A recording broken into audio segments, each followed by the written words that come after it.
right, ladies and gentlemen, welcome. Welcome to the Speak Your Truth with Mark Ross podcast. I am your host, Mark Ross, and with me this, I say evening, early evening for me, night for you. I have with me Mr. John Damiani. Did I say that right? Yes, you said it perfectly. Exactly. Thank you so much. Thank you for coming on. Thank you for taking the time to speak with me on the podcast. First off, I know that you're a busy guy and you have things going on personally, but thank you for taking the time to speak with me. So I Thank you. appreciate that. Thank you for having me, Mark. It's Yes, sir. it's a pleasure to be Yes, talking to you. always, man. Thank you so much, sir. You are a transformational coach, That's correct? correct. That's correct. Okay. Uh, what was life like for you before becoming a coach? So I come from an engineering background. I studied industrial engineering, and as I graduated, I got an opportunity to work in data analytics, which is somewhat of a turn from engineering, but I thought that would be a great opportunity for me because data analytics was the thing to work on 7, 8 years ago. So I took that opportunity on. I joined the bank and I learned data analytics on the job. So I had the pleasure of working with some amazing colleagues who I learned everything from, just sitting by their side and just learning everything from them. And I did that. I worked at a bank for a few years and then I moved. I'm originally from Jordan, Mhm. and this is where I started my career. And then I moved from Jordan to Germany, where I also worked as a data analyst for an asset manager. And I stayed there for 3 years. So my career has been in data analytics prior to becoming a transformational coach. And the thing is, um, throughout my career, I was quite happy with what I was doing. I Mhm. wasn't unhappy in any way. Mhm. Coming from an engineering background and even in school, excelling in mathematics and having somewhat of an analytical mind, I was enjoying the job. I Mhm. was enjoying crunching the numbers, building dashboards, and analyzing and seeing all the trends and so on. Mhm. But from the beginning of my career, I kind of knew that this wasn't the thing that really, this wasn't the thing that was meant for me. Even though I had I had the part of me that was enjoying the job, but I also had the part that was somewhat dissatisfied with it, somewhat disconnected. And as I continued working year after year, that disconnection kept coming back. It would disappear, and then a few months later, it would come back, and then it would disappear. But as time went by, it became clearer and clearer that this wasn't the thing for me. Okay. So what happened was the company I was working for decided to shut down their office in Berlin, and they let go of the team, around 70 to 80 people. 6 months prior to that, because this voice became very loud in me, I was thinking, okay, I need to change jobs. So when they told us that, okay, it's the end, I was the person in the room with a huge smile, with a huge smile on my face, like, okay, life is choosing on my behalf because I was somewhat hesitant to make that decision. Mhm. So that came along, and what happened was I started taking courses in data, and I thought, okay, I'll just shift maybe to data consultancy or shift to another company, but still work in data. But as I was studying for all these certifications, this voice kept coming back, kept telling me, no, no, no, no, this is not the right thing. This is not the right thing. And I kept pushing and trying, and I passed all the tests and the certifications. But after I passed, I was like, okay, now what? Now what do I do? Like it was so clear that I didn't want to do data anymore, but I had no idea what else I could do or what else I wanted to do. I had skills, I could do things, but I didn't know what really was going to bring me that fulfillment that I was looking for. So what happened was, 4 or 5 months passed. I was just like I was completely lost. I didn't know exactly what to do, where to direct my efforts, my energy. I kept reading. And one day, maybe 4 or 5 months in, um, I just came across a website that was that is the school that I trained with. It's a transformational coaching school that approached coaching from a spiritual perspective, from a spiritual angle. And they were hosting a 2 hour webinar on the school and their work and what they teach. And I was like, okay, I don't know what this is, but I'll join. Mm, And in the first 10 minutes of that call, Mark, the first 10 minutes, I just got a full body visceral yes. mm, Like, this is the thing. This is exactly what I feel in this moment I want to pursue. And that was the moment where everything shifted for me. I jumped on that course. I did not hesitate for a second. I took that course and I started practicing. I started coaching. I started talking to a lot of people in the industry. I started building my network and so on. And yeah, that was the beginning of it. mm. Okay, cool. I guess that goes to my next question. Did you feel like it was a calling for you? And based on your answer, you pretty much gave me the answer that I was looking for because you said that you felt it. Yeah, You yeah. you you I felt drawn to it. Yeah. The thing is that I believe that our calling or our purpose changes as we develop and as we grow in life. Hmm. I'm not sure if that is going to be the thing that I'm going to pursue for the next 50 years of my life, right? Hmm. But I felt this is my calling or the purpose I have in this chapter of my life. Now, Oh. who knows what's going to come about 10, 15 years from now? It might still be the same, it might change, I don't know. Hmm. But in this moment in time, the feeling of fulfillment that I get when I sit across the screen or in person with a client is nothing like I've never experienced. So, yeah, it's a tricky question because, yeah, how can we define a calling or your true purpose? Because it's like, in my opinion, it changes. Like, if I could see, like, when I approach my 40s and 50s, or maybe even in retirement, as I keep progressing in life, Hmm. that might shift and change and morph. So, for the time being, yes, it is. Right. I understand. I understand. And how long has it been since you got into the coaching industry? It's been a couple of years now.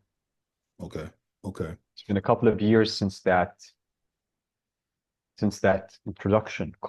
introductory call that I joined. Hmm. So I was actually reflecting on this morning because it's December, and I was just sitting here reflecting on the year and how much has changed since the beginning of the year, and where I was at the beginning of the year and where I am now, and how much has happened since then. Mm. And it's quite incredible, Hmm. honestly, as I reflect. It's amazing how there are some phases in life where a lot can happen. Yeah. And then we plateau to like just integrate everything that happened, and then something else changes. So, yeah, it's been quite a ride. Hasn't been too long, but it's yeah, Mhm. evolved very quickly, very quickly. Indeed. Uh, what methodologies do you use to help your clients, John?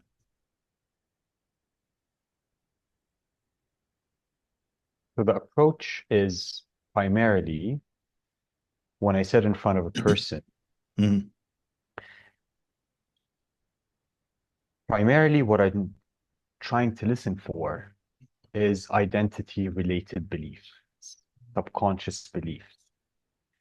Because as we all strive to grow and change, develop habits, or grow our income, or find love, or lose weight, whatever that objective is, right?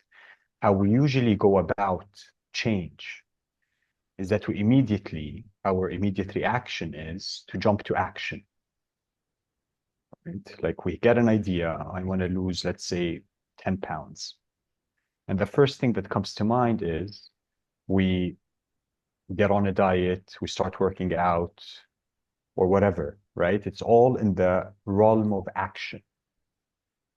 However, in the cascade of creation, the actions we do and the results we get are at the far end of that cascade. Prior to action comes our thoughts and our feelings, right? And prior to those come our subconscious beliefs. So our subconscious beliefs are at the root of our external reality, basically. Mhm. So how I see things is that our external reality is just a mirror. It's mirroring back to us what our subconscious beliefs are. So the amount of money we're making, the relationships we're in, whether familial or friendships, our health, everything in our life is just reflecting to us what our subconscious beliefs are. So coming back to your question, the methodology is just my intention is to dive into the root, because as we start to rewrite and reprogram those beliefs, then everything along that cascade changes much easier. But as we try to just attend to action and we don't attend to our subconscious beliefs and thoughts and feelings, that change can be much harder.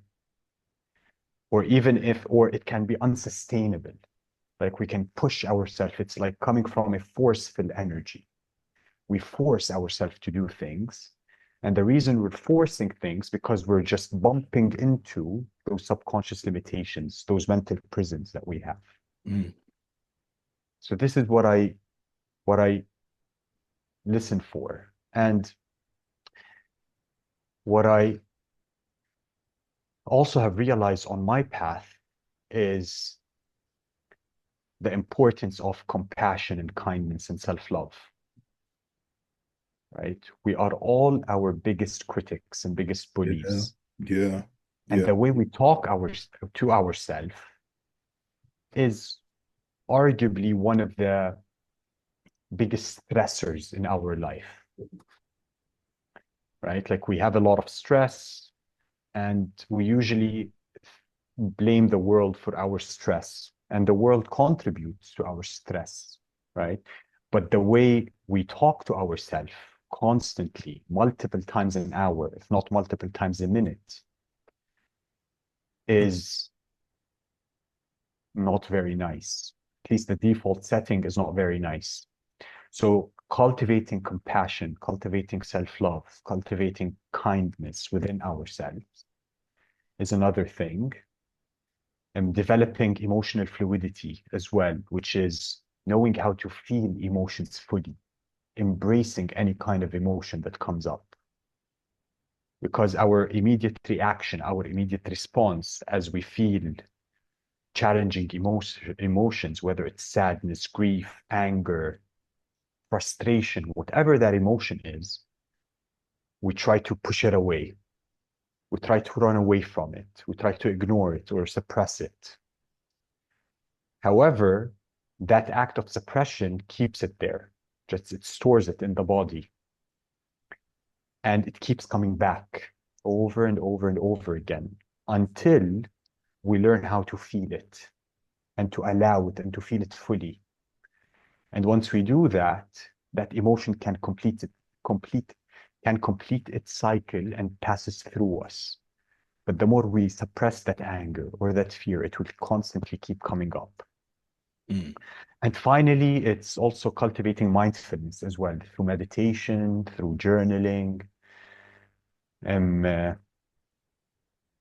yeah, because at the root of all of this is awareness, right? Like if we are not aware of our internal realities, we can't change our internal reality.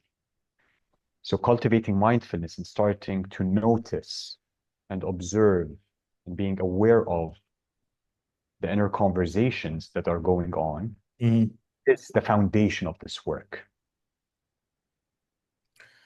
Mm. Okay. So basically you you're doing a deep dive, getting people to understand uh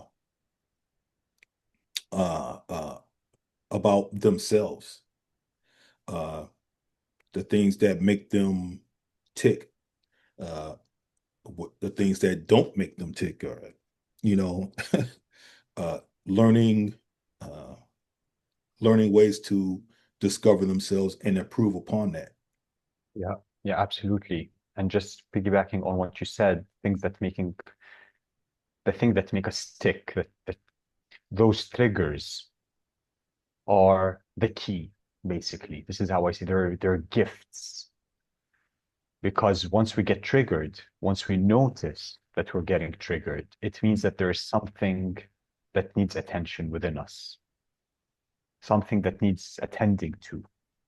So those triggers, if we're getting angry or frustrated or sad or whatever it is, Okay. it's of course natural and it's a human response.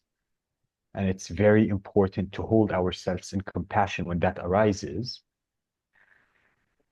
But it's also sometimes, for example, we notice ourselves getting triggered when somebody cuts us off in traffic or when somebody talks to us in a certain way, Mm-hmm. right? Mm-hmm. And we think that this person is the reason why I'm getting triggered. But in reality, is that this person's actions are just triggering something. It's bubbling up to the surface, something that already exists within us. And those triggers are just pointing to that place. So it's like whenever we notice ourselves getting triggered, it's a clue. It's a clue that there's something that is unhealed, something that needs our attention. Mm-hmm. Mm-hmm. Mm-hmm. Uh, have you ever helped anyone regarding mental health, John?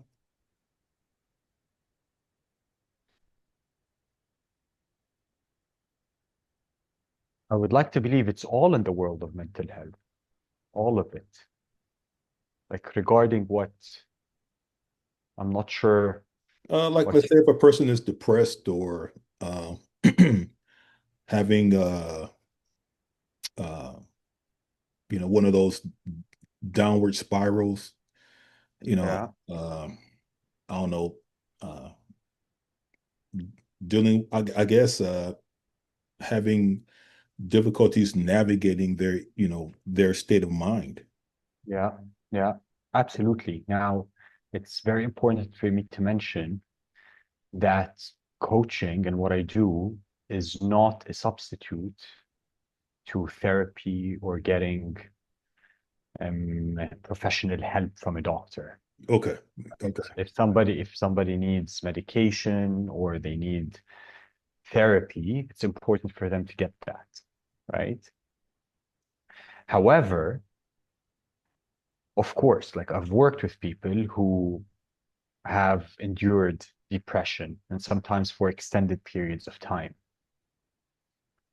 And again, sometimes it's a chemical imbalance in the body that needs medical attention, but also there are situations where it's because of those subconscious beliefs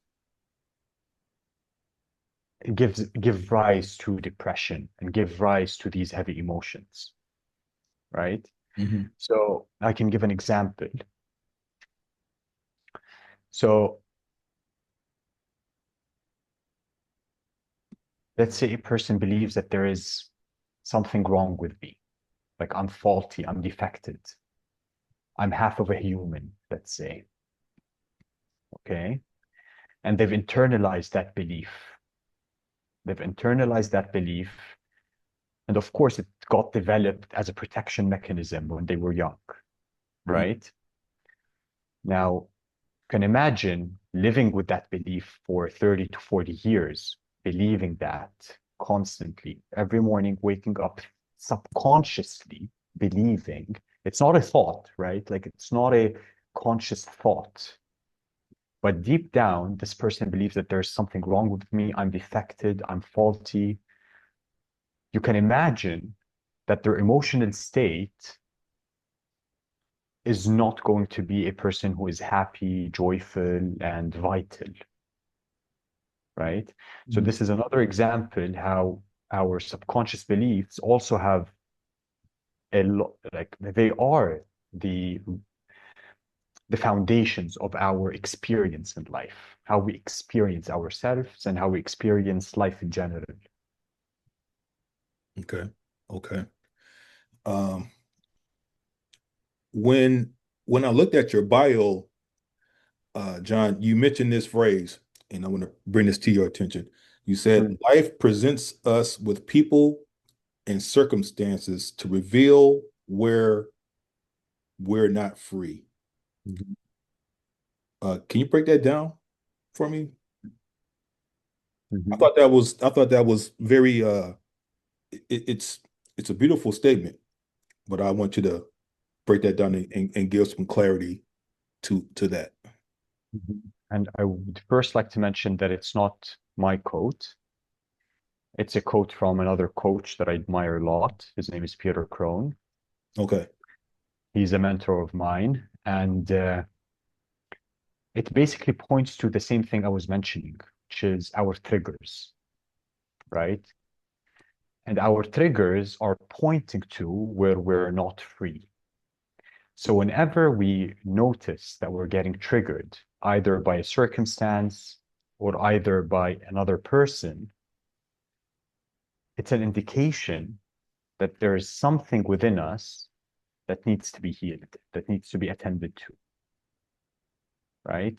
Hmm. It's very easy to fall into the victim state, the thinking that life is out there to get me, or people out there are there to hurt me, right? Hmm. And it's a very disempowering state.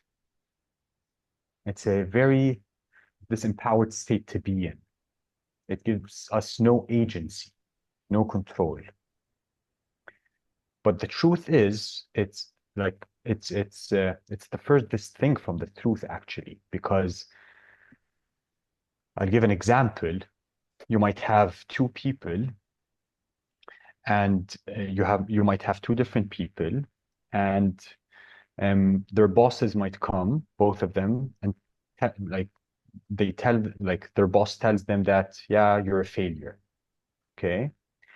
Now, one person might completely internalize it, completely believe it, and they can become angry, they can become frustrated, they can become very sad.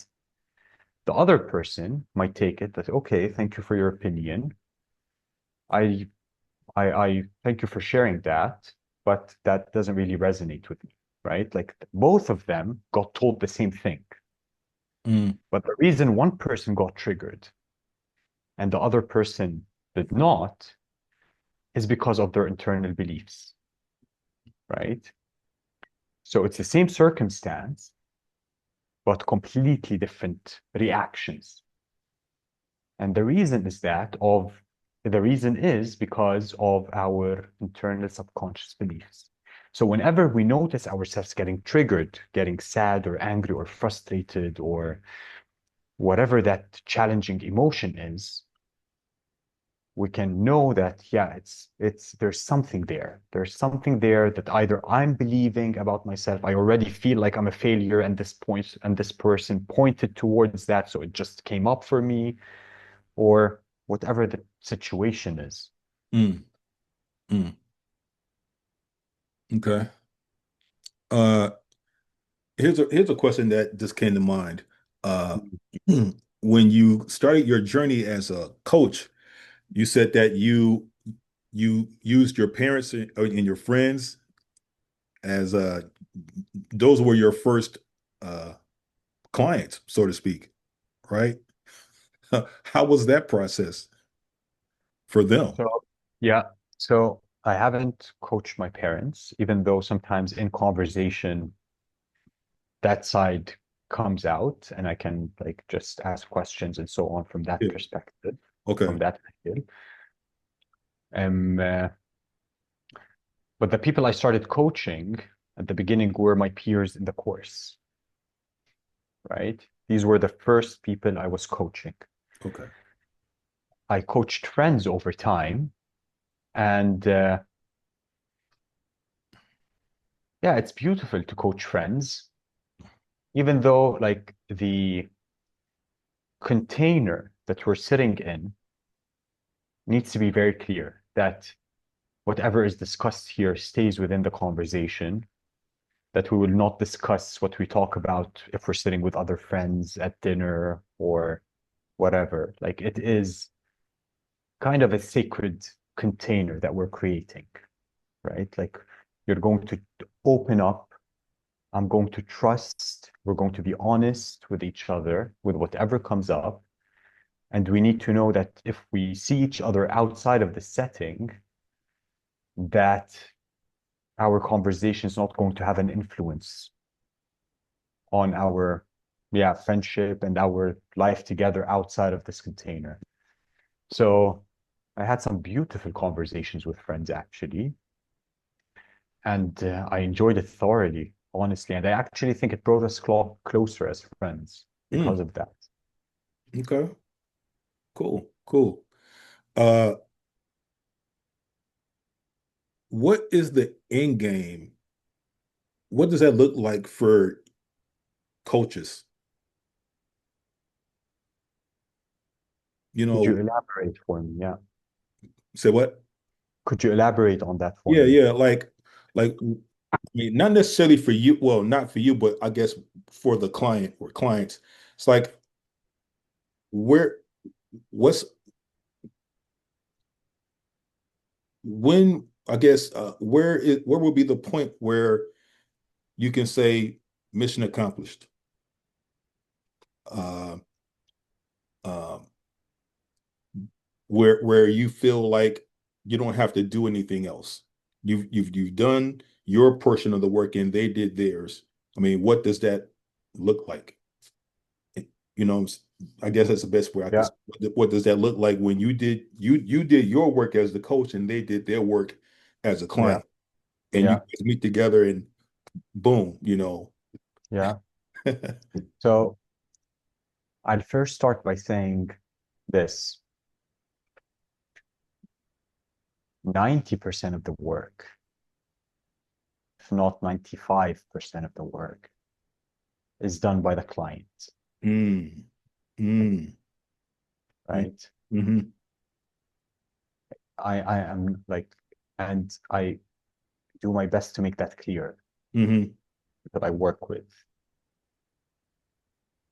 That you're going to put in the work. mm-hmm, You're the owner of your life, right? And I'm here as a partner. I'm not here to help. I'm not here to tell you what to do. mm-hmm, I'm here to hold space. mm, I'm here to just listen and evoke awareness. mm-hmm, And ultimately, it's the client who's going to do all of the work. Okay, that's the first thing. Yeah. The second thing is it depends. It depends on the client, depends on what their intention is. It depends on where they're currently at, and it depends on where they want to be. Like how far are they now from their goal? And Mm-hmm. it also depends on the blocks they have as well, Mm-hmm. Mm-hmm. right? Like if there are a lot of blocks that need attention, need to be worked on, then naturally the work might take longer. Mm-hmm. And some people respond to this work more than others. Some people are, um,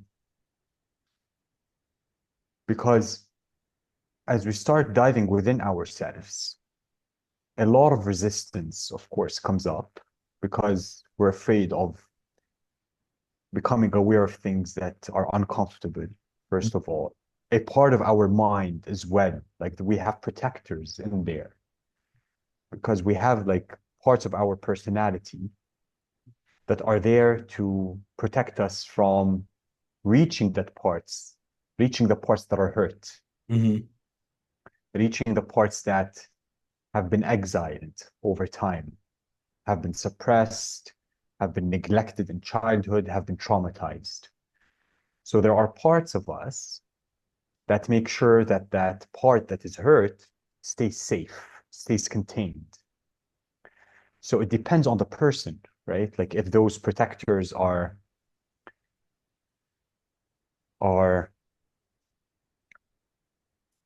the word I'm looking for is more observant, more careful, then it might take time to build that trust, right? Mm-hmm. And it depends on the person's history, of course. It depends how much work they've done prior to like our partnership. It depends on a lot of things. But ultimately, it's the client who guides the entire journey. Mm-hmm. Like, of course, when we start, we set an intention, we set a goal for the work, we set some milestones on the way. And we set like where do we want to be in 3 months, 6 months, depending on the length of the work. But ultimately, it's the client who actually says, "Okay, I, I'm there, or I'm still not, and I need more support." Or they might feel, "Okay, I need a different kind of support," and that's absolutely fine, right? Like I'm here to add value to people's lives. I'm not here to just make them stick around. Sure. Sure. So it's a finite period of time. But like you said, 95, the bulk of the work has to come from the client because they have to do the change. They have to put in that effort. Yeah. And Yeah. I personally, and as I reflect on my own journey and I reflect on the years ahead, Mark, the thing is, I can't see when this work will ever stop, like this journey of self-discovery. There are always more layers to discover, more layers to become aware of, to become like, I think we're all like, the thing is, there's another saying that I absolutely love, which is we're all masterpieces and works in progress at the same time. Hmm. Okay.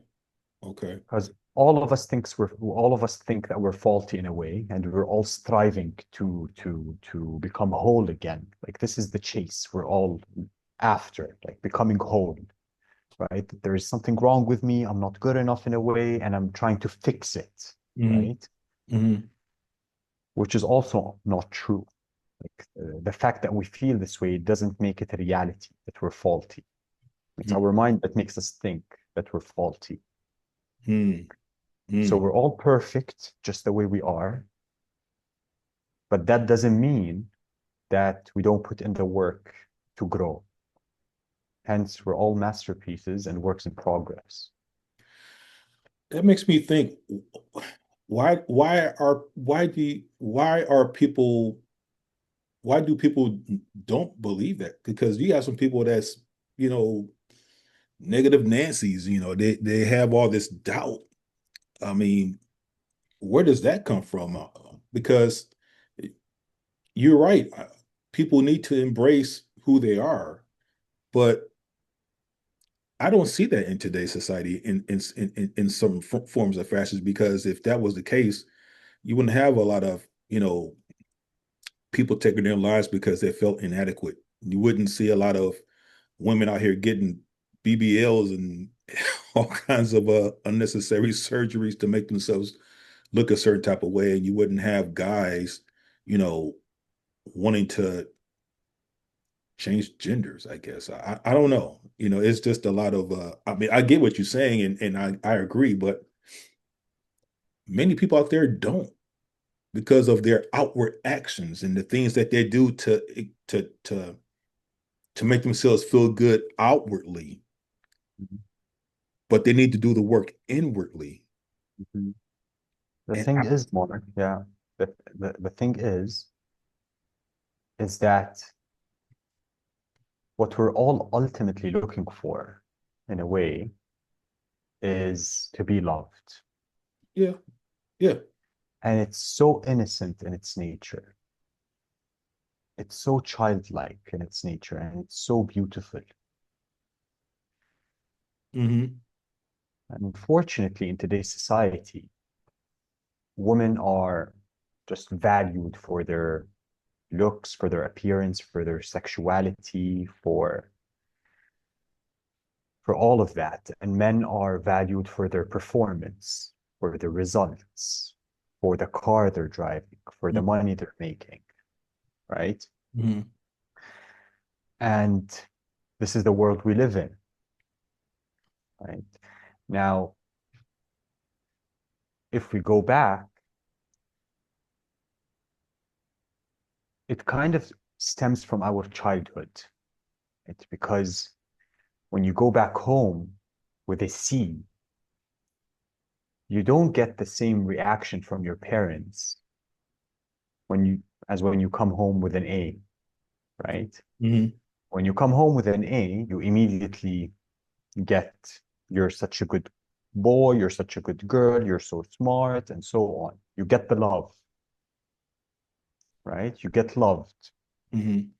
When you come back home with a C or a D, you don't get the love, right? Hmm. So what happens is, from a very young age, we start to form the belief that my worth, number one, number two, how lovable I am, how worthy of love I am, is dependent on my performance, let's say. So the more money I make, this translates in the future. So the more money I make, the bigger the company I have, the better the car I drive, and so on, then I can get admiration, I can get love, right? So it stems from childhood and societal conditioning, of course. Like society plays a huge role. And especially in today's world with social media and the constant comparison, like constant, like you're bombarded on a daily basis. Like the average screen time for people these days is like 7 hours or 8 hours, and most of it is on social media. So we're constantly out there comparing ourselves to other people. And most of the time, we fall short, right? We fall short. We pinpoint all the faults we have, where we're like behind, because we're constantly comparing ourselves to other people. Hmm. Hmm. So yeah, it's challenging. It's not Yeah. easy, but it's very challenging Yeah, in today's world to be mindful of all of that. I totally agree. Totally agree. Um, is there any, have you ever encountered any problems when working with your clients? Like, have they resisted your advice, or, you know, or just didn't do it at all? uh, what problems, if any, have you encountered? So what I would say to that is that we all face resistance when we start diving within. Mm, mm, And when we really start investigating our identity and we start to address these wounds and traumas that we have, again, we all have protectors. We all have a lot of resistance might come up. Now it's a gradient. We don't always experience it the same way. But the thing is, these things can be sticky, right? They have momentum because we've lived with these things for decades, 3, 4, 5 decades, believing certain beliefs. So I wouldn't say it's a problem, right? It's absolutely not a problem. It's normal, it's human, right? mm, But it's challenging sometimes to change certain beliefs that we have because our mind just holds on to the past and uses the past as evidence for our inadequacy. Like our mind hyperfixates on all the events that have happened in the past. And mm. see, this is why you feel inadequate because of this and that and that and that. And your mind can probably go back 20 years in time and Maybe. find all the different scenarios of why you feel inadequate and faulty and not enough and unlovable and so on. So this is challenge. The challenge is to rewrite what that past really meant. Mm, That a certain event in the past didn't really mean that I'm unlovable or I'm unworthy. mm, And where the work really starts is when we start practicing living beyond these beliefs. When we start imagining and living our life from a place that is beyond the belief while holding the belief. And that's where the compassion comes in, right? Like what we usually tend to do is like we notice a negative thought or we notice a part of us that we dislike, we immediately try to crush it. Like we want to eradicate it. But the thing is that never works. mm, And if it works momentarily, mm. but it always comes back. And it might come back with vengeance. Yeah, yeah. So the work is for us not to push anything away, for us to hold the entirety of our experience as it is, and to have compassion for ourselves as we go through these. And when we notice ourselves judging ourselves, greeting that judgment, being okay with it, and even allowing it, right? Like Mm, we always, no, no, no, stop the judgment, stop the judgment. Like the judgment is there for a reason. That's the thing. Like the judgment is there ultimately because there's a part of you that believes if it doesn't judge you, something bad will happen to you. So the judgment has a very innocent, sincere, loving goal, but it has unintended consequences mhm, in the way we experience it. So holding it all with kindness and compassion is the most loving way to do it and the most efficient way to grow. mm. Okay, okay. Uh, so with what you have going on, is there anything else you have going on for you in your journey? Is there something you have upcoming? Any other moves you got going on, like a book or anything like that? Currently, I've not thought of writing a book. Maybe it will come in the Mm, future. hmm. But at the moment, I'm just, as I said, it's not been a very long time since I've stepped into this. And this moment, I'm just enjoying every conversation with every client that I'm having. It still feels surreal. Mm, Mark. It still feels like after every call and during every call, sometimes I need to pinch myself. Like, is this really happening for me? Like, it feels so fulfilling and so beautiful that dedicating all my time to this is what feels right for me in this moment. This is where my purpose is in this moment. Mm, Now, in a year or two or three, I might have a couple of purposes going on, right? And as I continue to evolve, my purpose will evolve with me. So at this moment, it's just working with the people I'm working with and yeah. the people who will cross my path Okay. and the people I can serve. Sounds good. Sounds good, John. How can people contact you? So they can reach me on Instagram. It's John Damiani, Damiani.me, or they can reach me on my website as well. It's the same Instagram handle. It's also the link to my website, Mm, and they can reach me on there. okay. All right. Well, I don't have any further questions to ask of you, John. So, with that being said, I really appreciate you taking the time for me to grill you a little bit and to get a better understanding of what people in your profession do. Uh, and it's good to, and it's important that you said that doing what you do doesn't make you a therapist. You're not doing therapy, you're helping people see themselves.